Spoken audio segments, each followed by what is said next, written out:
Sahabat-sahabat Kristus, suatu sukacita besar di surga kita dapat berjumpa dalam saat teduh hari ini.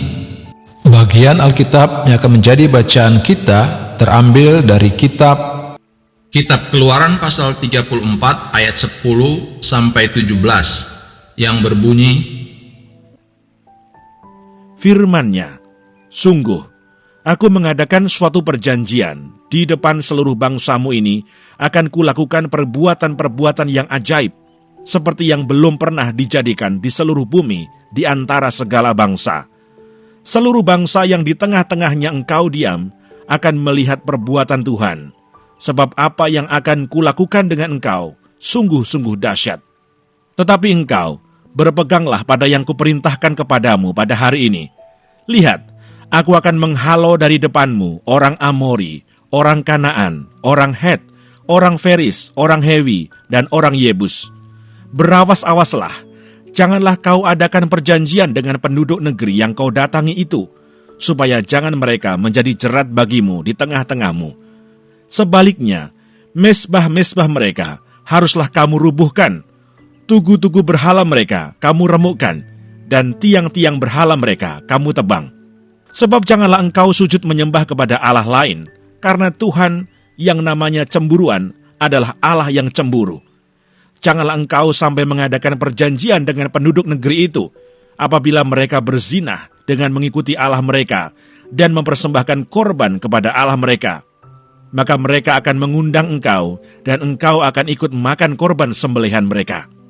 Apabila engkau mengambil anak-anak perempuan mereka menjadi istri anak-anakmu, dan anak-anak perempuan itu akan berzina dengan mengikuti Allah mereka, maka mereka akan membujuk juga anak-anakmu laki-laki untuk berzina dengan mengikuti Allah mereka. Janganlah kau buat bagimu Allah tuangan.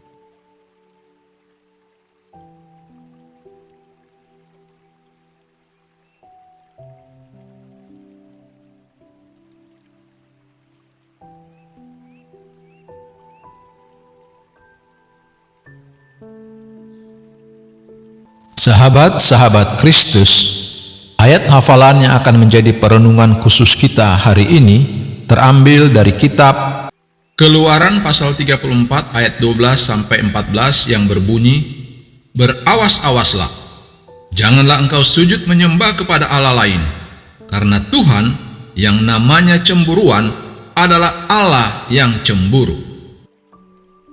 Sahabat-sahabat Kristus, kita akan merenungkan nats ini di bawah tema Allah yang cemburu. Mami, saya sedang bicara dengan Mami.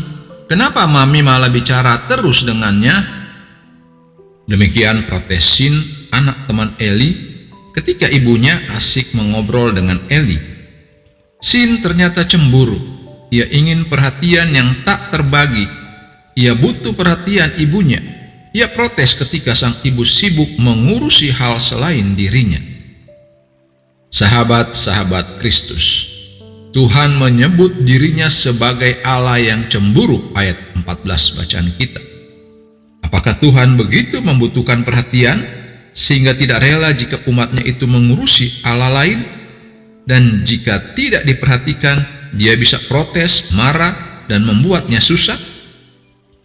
Jauh dari gambaran itu, ayat 10-11 menunjukkan pada kita betapa dahsyatnya Tuhan. Dia berkuasa melakukan segala sesuatu, bahkan menentukan hidup mati bangsa-bangsa. Dan Tuhan bertujuan agar melalui umatnya, Israel, segala bangsa akan melihat perbuatan Tuhan, ayat 10b. Namun, ketika hati umatnya berpaut pada yang lain, mereka tidak lagi dapat menjadi cerminan kemuliaan Tuhan. Mereka merusak kehormatan Tuhan karena menggantikan Tuhan dengan sesuatu yang tidak sebanding dengannya. Ayat 14-17. Inilah yang tidak dikehendaki Tuhan. Sahabat-sahabat Kristus, sungguh kita patut gentar sekaligus bersyukur memiliki Tuhan yang cemburu, bukan karena dia kekanak-kanakan atau membutuhkan kita, melainkan karena dia memang adalah satu-satunya pribadi yang layak menerima segala penghormatan dari ciptaannya. Seperti bangsa Israel, Kerap kali kita juga lebih memilih mengikuti apa yang baik menurut pandangan manusia. Sikap kita tidak menunjukkan bahwa Tuhan layak dihormati dan ditaati. Ingatlah, Tuhan kita adalah Allah yang cemburu. Mari hidup bagi kehormatannya.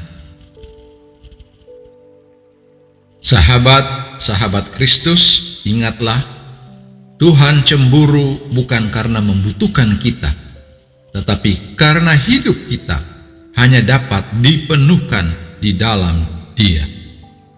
Terpujilah Kristus, haleluya. Tuhan memberkati dan menyertai kita semua. Amin.